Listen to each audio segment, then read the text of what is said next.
मतलब अगर आप दिल्ली में रह रहे हैं तो हर 100 रुपए पे आप 13 रुपए बचा पा रहे हैं। कोर्ट को बीच में आके डांटना पड़ा, केवल एडवर्टाइज ना करिए बल्कि थोड़ा इंफ्रास्ट्रक्चर पर भी काम करिए। कि स्कूल में बच्चों की 2-2 शिफ्ट चल रही है, कि 1 लाख से ज्यादा बच्चे 9th में और 50,000 के लगभग बच्चे 11th में फेल हो जा रहे हैं। मतलब जहां पूरे देश में 100 में से 51 लोग जॉब मांग रहे हैं और उन्हें जॉब नहीं मिल रही, वहीं दिल्ली में आम आदमी पार्टी के टर्म में 100 में से मात्र 20 लोग ऐसे हैं जिन्हें जॉब मांगने पर नहीं मिल रही।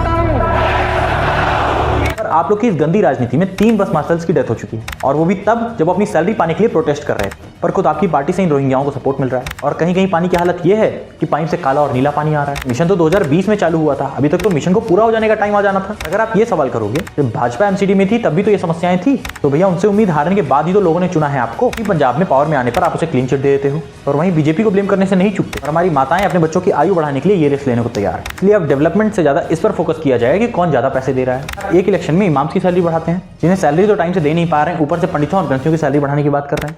नमस्कार दोस्तों, दिल्ली में आम आदमी पार्टी को 10 साल पूरे हो गए हैं। बहुत से वादे किए गए थे, आइए देखते हैं कितने वादे पूरी कर पाई है सरकार। आइए समझते हैं आम आदमी पार्टी के 10 साल में किया गया पूरा विकास। अभी आरबीआई ने दिसंबर 2024 में पिछले साल के कुछ स्टेट्स का डाटा रिलीज किया, जिसमें आरबीआई ने inflation, health care, education, poverty और एम्प्लॉयमेंट जैसे कई इंपॉर्टेंट मुद्दों पर ध्यान दिया। और ये बात जानकर आपका दिमाग घूम जाएगा कि जहां महंगाई 10 साल में 64% से बढ़कर पूरे देश की कमर तोड़ दी, वहीं दिल्ली में आपकी सरकार ने इसे 51% पर ही कंट्रोल करके रखा। मतलब अगर किसी आदमी का खर्च 2014 में 100 रुपए था, तो 2024 में उसी आदमी का खर्च पूरे देश में 164 रुपए होगा। पर अगर वो दिल्ली में रहता है तो उसका खर्च केवल 151 रुपए ही होगा। मतलब अगर आप दिल्ली में रह रहे हैं तो हर 100 रुपए पे आप 13 रुपए बचा पा रहे हैं। वहीं एजुकेशन पर खर्च करने में आम आदमी की पार्टी ने पूरे देश को पीछे छोड़ दिया। यानी जब पूरा देश अपने बजट का मात्र 13% ही एजुकेशन पे खर्च करता है, उस वक्त आम आदमी पार्टी ने अपने बजट का 21% तक इस फील्ड में खर्च किया। वैसे तो जब 2015 में ये इलेक्ट होकर आए थे तो उस वक्त इन्होंने बेहतरीन काम किया, यानी एक डेवलपिंग नेशन के सारे कोर मुद्दे जैसे एजुकेशन, हेल्थ केयर और गवर्नेंस पे इतना बढ़िया काम किया कि 2020 में पब्लिक ने इन्हें वापस जी जान से जिताया। पर दूसरे टर्म को कंप्लीट करते करते कुछ ऐसे एस्पेक्ट सामने आए जो नहीं आने चाहिए थे, जैसे डोर स्टेप डिलीवरी, जो अपने लॉन्च के टाइम लगभग 100% रिक्वेस्ट को कंप्लीट करके दिखाती थी, वो अब केवल 57% पर सिमट करके रह गई। जहां आपके फर्स्ट टर्म में गवर्नमेंट स्कूल के इंफ्रास्ट्रक्चर का कंपैरिजन प्राइवेट स्कूल से हो रहा था, वहीं दूसरे टर्म में ऐसा पता नहीं क्या हो गया कि कोर्ट को बीच में आके डांटना पड़ा, केवल एडवर्टाइज ना करिए बल्कि थोड़ा इंफ्रास्ट्रक्चर पर भी काम करिए। क्योंकि इन स्कूलों की हालत इतनी बदतर है कि लगभग सारी डेस्क टूटी हैं। यहाँ तक कि कुछ जगह पर बच्चे टिन के बने हुए स्कूल में पढ़ रहे हैं, और स्कूलों की संख्या कम होने के कारण ओवरक्राउडनेस इतनी ज्यादा है कि स्कूल में बच्चों की 2-2 शिफ्ट चल रही हैं। कुछ बच्चों को सुबह तो कुछ बच्चों को शाम को आना पड़ रहा है। और पढ़ाई का हाल ये है कि 1 लाख से ज्यादा बच्चे 9th में और 50,000 के लगभग बच्चे 11th में फेल हो जा रहे हैं। यहाँ तक कि बच्चे प्राइवेट स्कूल छोड़कर गवर्नमेंट स्कूल की तरफ शिफ्ट हो रहे हैं। वहीं अनएम्प्लॉयमेंट की बात करें, दिल्ली ने ओवर परफॉर्म किया है। जहां पूरे देश में बेरोजगारी 51% पर है, वहां आपकी सरकार ने इसे 20% पर रोक रखा है। जिसका मतलब जहां पूरे देश में 100 में से 51 लोग जॉब मांग रहे हैं और उन्हें जॉब नहीं मिल रही, वहीं दिल्ली में आम आदमी पार्टी के टर्म में 100 में से मात्र 20 लोग ऐसे हैं जिन्हें जॉब मांगने पर नहीं मिल रही। और इस बात के लिए हमें आम आदमी पार्टी को अप्रिशिएट करना चाहिए। पर इसके साथ ये भी ध्यान रखना चाहिए कि जॉब मांगने वालों की संख्या दिल्ली में कम ही है। यानी पूरे देश में जहां 100 में से 37 लोग काम करना चाह रहे हैं, वहीं दिल्ली में मात्र 33 लोग काम करना चाह रहे हैं। यानी 100 में से 67 लोग काम ही नहीं करना चाह रहे, जो कि एक देश के डेवलपमेंट के लिए नेगेटिव सिम्टम है। और ऊपर से नेताओं के फ्री में पैसे बांटने से एक काम करने वाली जनता में और कमी आने वाली है। जब केजरीवाल शुरू में आए थे तो खुद इस फ्रीबीज के अगेंस्ट में थे। इस देश में हर आदमी टैक्स देता है, एक भिखारी भी टैक्स देता है, क्योंकि जब एक भिखारी बाजार से माचिस खरीद के लाता है तो उसके ऊपर सेल्स टैक्स देता है, एक्साइज ड्यूटी देता है, तरह तरह के टैक्स देता है। तो ये सारा जो सरकारी पैसा है ये हमारा अपना पैसा है। अब ये कह रहे हैं कि अगर हम जीत के आ गए तो तुम्हारे पैसे से तुम्हारे कोई रिश्वत देंगे, कह रहे हैं फ्री में लैपटॉप देंगे, तो ये कोई टेढ़ों से थोड़ी लाएंगे पैसा, ये हमारा ही पैसा है। हमारे पैसे से खुद भी लूटेंगे और कह रहे हैं तुमको बांटेंगे। और आप अगर ये कहते हो कि केवल हम थोड़ी कर रहे हैं, बाकी सब पार्टियां भी तो कर रही हैं, तो इसीलिए जनता ने आपको वोट दिया था कि आप कुछ अलग करोगे। जब आप शुरू में आए थे तो लोगों को लगा था आईटी से पढ़े हुए हैं और आईआरएस जैसी पोस्ट पर बैठ चुके आदमी हैं, तो इन लोगों की तरह सरकार नहीं चलाएंगे।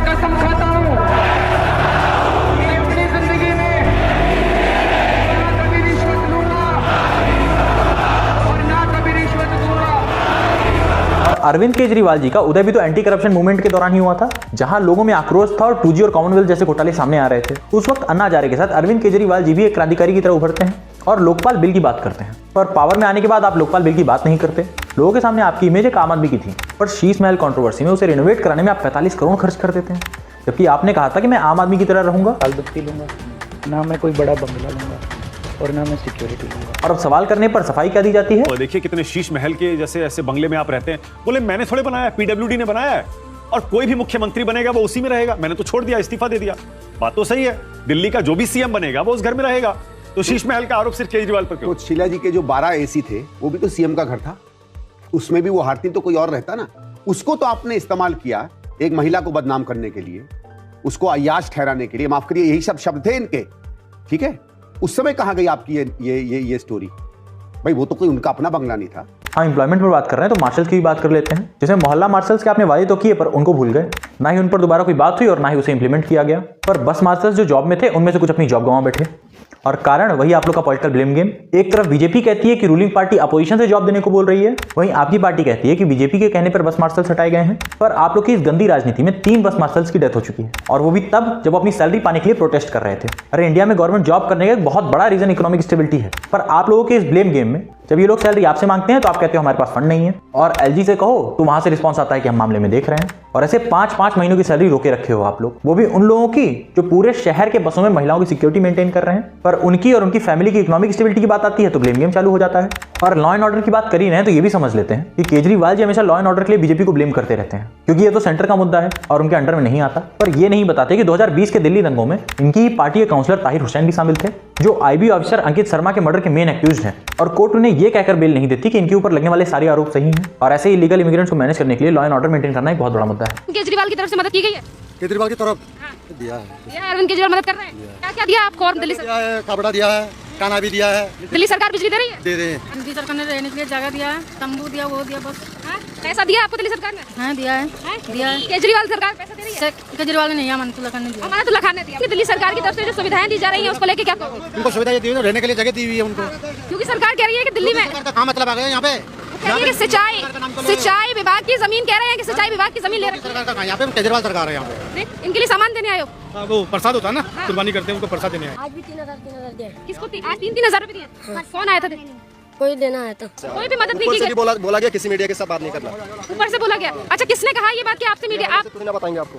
अरे बताने की बात आप नहीं बताओगे तो कैसे पता चलेगा हमें? क्या क्या सामान दिया जाता है? सामान तो बहुत सारे दिए गए, कूलर, पंखा, बहुत सारे सामान दिए गए, खाने पीने का, कपड़ा लता, बहुत मतलब गर्मी है तो कूलर भी दिया गया दिल्ली सरकार की तरफ से। कहाँ से? क्या नाम है आपका? मेरा नाम सैफुल्लाह है। कहाँ से हो आप? वर्मा का। बर्मा से। कब आए थे आप यहाँ? यहाँ आया 10 साल हो गया। 10 साल हो गया। ये जो पानी की सुविधा है ये किसकी तरफ से दी जा रही है? किसने? पानी की सुविधा नहीं है। ये पानी कैसे आ रहा है? मेरे 50 परिवार है, एक टेंगा। अब आप बीजेपी को लॉ एंड ऑर्डर के लिए ब्लेम कर रहे हो, पर खुद आपकी पार्टी से इन रोहिंग्याओं को सपोर्ट मिल रहा है। आखिर इन लोगों को मूलभूत सुविधा जैसे लाइट और पानी के टैंकर भी उपलब्ध करा दिए गए हैं, पर वहीं पूरी दिल्ली में आपको वोट देने वालों के लिए पानी का हाल अलग है। हार्वर्ड लॉ स्कूल की रिपोर्ट में पता चलता है कि जो लो इनकम वाले लोग हैं उन्हें ठीक से पानी मिलने में समस्या आ रही है, और जो पाइप से पानी आ रहा है उसमें भी करीब 39% लोगों के पानी की क्वालिटी बहुत खराब है। और आरटीआई फाइल होती है तब पता चलता है कि जिस टैंकर माफिया के कारण टैंकर्स को कम करके उसके अल्टरनेटिव अरेंज करने चाहिए, वो करने के बजाय वाटर टैंकर्स की बढ़ोतरी हो रही है। और कहीं कहीं पानी की हालत यह है कि पाइप से काला और नीला पानी आ रहा है। उल्टी जैसा हो जाए। आप तो सूंघ रहे हो ना, हम तो इसको नहा रहे हैं, मुंह में भी जा रहा है। बताइए कितनी गंदगी है। विश्व गुरु भारत की राजधानी में आने वाला पानी है ये। इसी पानी से इंसान को नहाना है, इसी पानी से कपड़े धोने हैं और बर्तन धोने हैं। टीबी की बीमारी है सबसे ज्यादा, अस्थमा है, कैंसर है। 3 लोग को तो कैंसर की बीमारी निकल गया। जैसे केजरीवाल का फ्री दारू था ना, सेम ऐसे पानी आती है हमारे यहाँ, दारू जैसी। वहीं गर्मी में वाटर मिसमैनेजमेंट इस कदर बढ़ जाता है कि लोगों को टैंकर्स के पीछे भागना पड़ता है। और जैसे इलेक्शन पास आता है तो डीडीए के फ्लैट्स में साफ पानी पीकर आप बोलते हैं कि हर घर 24 घंटे साफ पानी पीने का मिशन चालू हो चुका है। अरे मिशन तो 2020 में चालू हुआ था, अभी तक तो मिशन को पूरा हो जाने का टाइम आ जाना था। पर इस बात को जानने के साथ ये भी जान लेना चाहिए कि देरी के कारण केजरीवाल जी ने कोविड-19 का लॉकडाउन और साथ में कुछ पॉलिटिकल ऑब्स्टिकल्स होता है। पर समस्या यह है कि लॉकडाउन तो समझ आता है, पर ये पॉलिटिकल ऑब्स्टिकल के टसल कब खत्म होंगे? आखिर ब्लेम गेम कब तक चलेगा? जब तक एमसीडी में आप पावर में नहीं थे तब तक आपने बताया कि कूड़ा नहीं साफ हो पा रहा है क्योंकि एमसीडी में भाजपा है और ये उनकी गलती है। पर जब आप एमसीडी में पावर में आ गए उसके बाद भी कूड़े के ढेर कम नहीं हुए।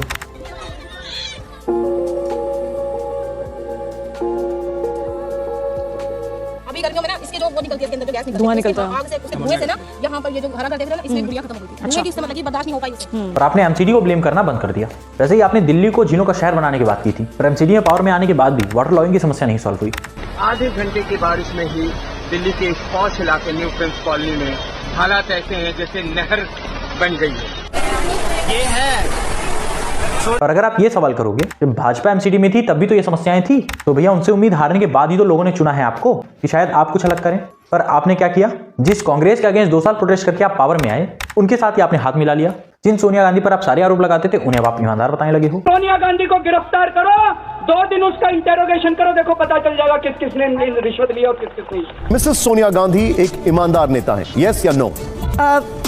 अरे जब आप पंजाब में पावर में नहीं थे तो उस वक्त पॉल्यूशन का कारण पंजाब में पराली जलाने को बताते थे। केवल नॉर्थ हरियाणा में थोड़ा बहुत अंबाला की तरफ छोटा मोटा है, अदरवाइज मोस्टली पंजाब की तरफ इसका वो दिखाई दे रहा है जो पूरा का पूरा है।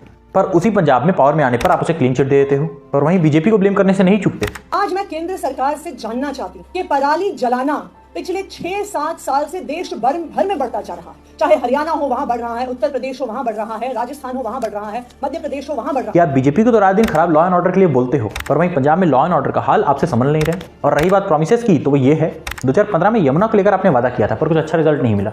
यमुना को साफ किया जाएगा, यमुना साफ कर सकते हैं। यमुना हमारे लिए पवित्र नदी है। यमुना के दोनों तटों पर छोटी छोटी झील बनाई जाएंगी और मुझे उम्मीद है आप हमें 5 साल दीजिए, 5 साल में यमुना को इतना खूबसूरत बना देंगे कि आप अपने बच्चों के साथ पिकनिक मनाने के लिए यमुना के तट पर जाना शुरू करें। फिर 2020 में वादा किया कि 2025 अगर यमुना साफ नहीं की तो वोट मत देना। 10 बार दिल्ली में बोला है कि अगर मैं 2025 तक यमुना साफ मत करूं, अगली बार मेरे को वोट मत देना। पर अरविंद, ये आपने 2015 में भी बोला था। नहीं बोला था, यमुना के लिए नहीं बोला था। पर फिर 2025 में कहते हो कि 5 साल और दे दो। मैंने पिछले चुनाव में 3 वादे किए थे। मैंने कहा था मैं यमुना साफ कर दूंगा, साफ पानी आएगा, दिल्ली की सड़कों को हम बिल्कुल यूरोपियन अंदाज में शानदार सड़कें बना देंगे। मैं ये तीनों काम नहीं कर पाया इन 5 साल के अंदर। एक मौका और दीजिए, अगले 5 साल के अंदर इसको मैं जरूर कर दूंगा। पर आप ये नहीं देखते कि यमुना की हालत इतनी बद से बदतर होती जा रही है कि उसमें जाने से आपको स्किन और रेस्पिरेटरी प्रॉब्लम हो सकती है। यहाँ तक कि दिल्ली हाई कोर्ट ने यमुना में छठ पूजा को मनाने पर बैन लगा दिया। पर हमारी माताएं अपने बच्चों की आयु बढ़ाने के लिए ये रिस्क लेने को तैयार है। और उन्हीं माताओं बहनों को आप कहते हो कि हम 2100 रुपए दे रहे हैं, हमें वोट दो। और अगला कहता है कि हमसे 2500 ले लो और हमें वोट दो। और केजरीवाल जी जो खुद इतने पढ़े लिखे और ज्ञानी हैं, वो ये बात तो सही बताते हैं कि आपकी वोट इनवैल्यूएबल है, इसलिए इन्हें 1100 में मत बेचो। यहाँ तक कि इन्होंने उसे बीजेपी के द्वारा घूस देना तक कह दिया। और खुद 2100 का ऑफर दे रहे हैं, वो भी तब मिलेंगे जब इनकी सरकार आएगी। ये है आपका कार्ड, इसको बचा के रखना और केजरीवाल को वोट देना। केजरीवाल आएंगे तभी आपको पैसे मिलेंगे। तो किसको वोट देना है? किसने? झाड़ू। फिर बीजेपी और कांग्रेस भी आ गई कि लो हमसे 2500 रुपए लो पर वोट हमें दो। पर मैं आपको असली समस्या बताता हूँ, ये जो 25-30 हजार साल में आपके पास आएंगे वो कहाँ से आएंगे? आपके घर के उन लोगों से जो बाहर मेहनत करके कोई जॉब या बिजनेस कर रहे हैं और उसे लेने के तरीके लीगल बोल देंगे और कोई नया चार्ज या टैक्स निकाल देंगे। मतलब अब और मेहनत करके और पैसे इन्हें दो ताकि ये बीच में कुछ खुद रखकर आप तक ले आए। और ऐसा कोई एक पार्टी नहीं करेगी बल्कि सब करेंगी। और ये फ्री बीज का रास्ता जो केजरीवाल जी ने खोल दिया है, अब ये कभी बंद नहीं होगा क्योंकि ऑप्शन ही नहीं है। इसलिए अब डेवलपमेंट से ज्यादा इस पर फोकस किया जाएगा कि कौन ज्यादा पैसे दे रहा है। इसलिए डेवलपमेंट होने से रहा। और मैं ये जो बात कह रहा हूँ वो इसलिए सच है कि 1993 से आज तक जो दिल्ली का बजट पॉजिटिव में था वो अगले साल निगेटिव में जाने को तैयार दिख रहा है। और अभी अक्टूबर में ही दिल्ली सरकार के पास मात्र 2 महीने का पैसा बचा था। तो आपको क्या लगता है, क्या संभावना है आगे जाकर फंड की कमी के कारण जिस तरह पंजाब में 1000 रुपए नहीं दिए गए या जिस तरह इमाम की सैलरी पिछले 17 महीनों से नहीं दी गई है?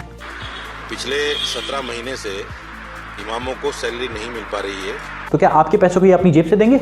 जी नहीं, या तो ये टैक्स बढ़ा देंगे या वही बता देंगे कि अभी खजाना खाली है। और साथ ही साथ जब इमाम्स की सैलरी की बात आई है तो ये भी जान लीजिए कि अभी पिछले इलेक्शंस के पहले ही इन्होंने इमाम्स की सैलरी बढ़ाई थी और इस इलेक्शन में पंडितों और ग्रंथियों की सैलरी बढ़ाने की बात कर रहे हैं। एक आरटीआई में पता चलता है कि आपने वक्फ बोर्ड को 100 करोड़ डोनेट किया है। वहीं आपकी पार्टी के सौरभ जी हनुमान जी के नाम पर वोट लेते हैं। पीछे खड़े हैं, उनके हाथों में भी इंसुलिन है। इंसुलिन इसलिए क्योंकि आम आदमी पार्टी लगातार ये कह रही है कि तिहाड़ जेल में बंद अरविंद केजरीवाल को इंसुलिन नहीं मिल पा रही।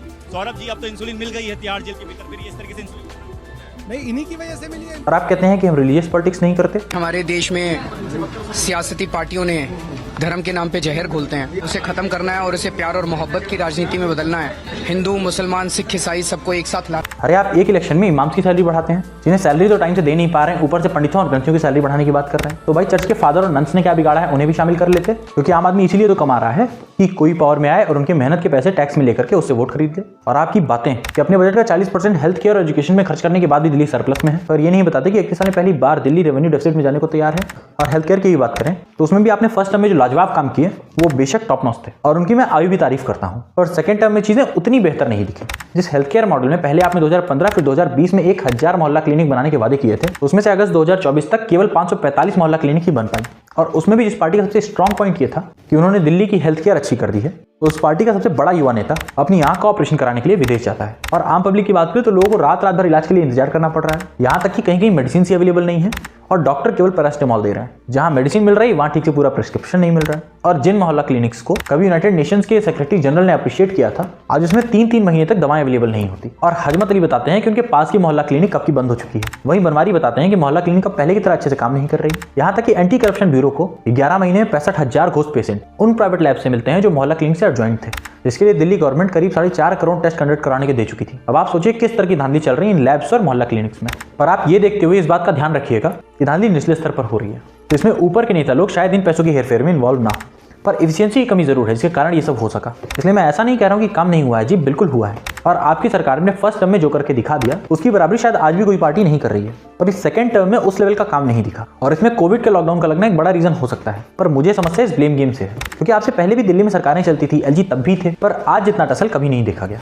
और वैसे भी दिल्ली में 2 साल प्रोटेस्ट करके आप पावर में काम करने गए थे, ना कि बहाने बताने। तो काम करके दिखाइए, क्योंकि बहाने तो हम औरों से भी सुन ही रहे थे। अरे आप समझिए, जो आपके कोर वोटर्स थे वो कंफ्यूज हो गए हैं, क्योंकि जिन लोगों को आप बुरा बोलकर पावर में आए थे उन्हीं के साथ आपने सीटें बांट ली। और आज इलेक्शन के टाइम वही कांग्रेस ये रील डाल रही है।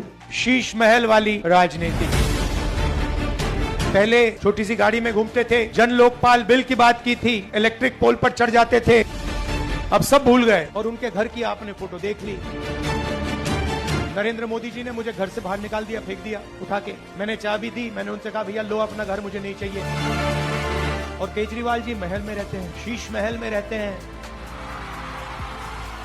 बाकी पार्टी वाले सब, मैं नहीं जानता मोदी जी से डरते नहीं डरते, केजरीवाल जरूर कांप जाते हैं। और वो आए थे, उन्होंने कहा था कि नई तरीके के राजनीति करूंगा। और सबसे बड़ा लिकर स्कैम केजरीवाल जी और उनकी पार्टी ने किया।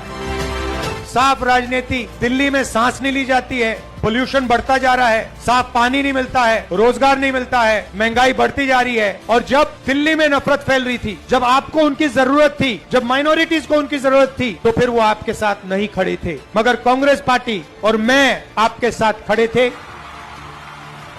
अपने बारे में कह रहे हैं कि मैं ईमानदार हूं। केजरीवाल कट्टर ईमानदार है। कट्टर ईमानदार, ये हमारा दूसरा स्तंभ है। अरविंद केजरीवाल एक कट्टर ईमानदार आदमी है। मतलब अपने आप को सर्टिफिकेट दे रहे हैं, जनता से नहीं पूछ रहे कि भैया मैं ईमानदार हूँ हाँ या ना। अपने आप को सर्टिफिकेट किसको देने की जरूरत होती है? जो बेईमान होता है वही अपने आप को सर्टिफिकेट देता है।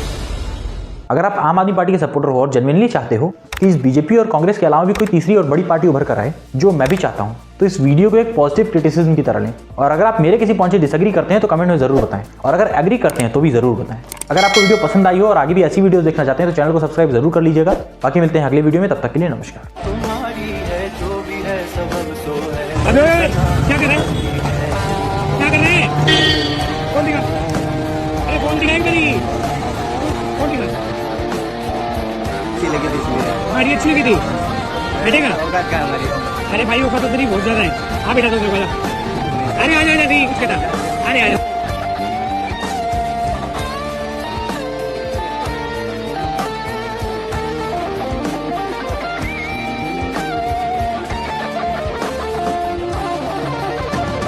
जिसको जो भी मिलता है दे सबक नहीं मिलता। मुझसे बोले मन मिला, सबको सब नहीं मिलता।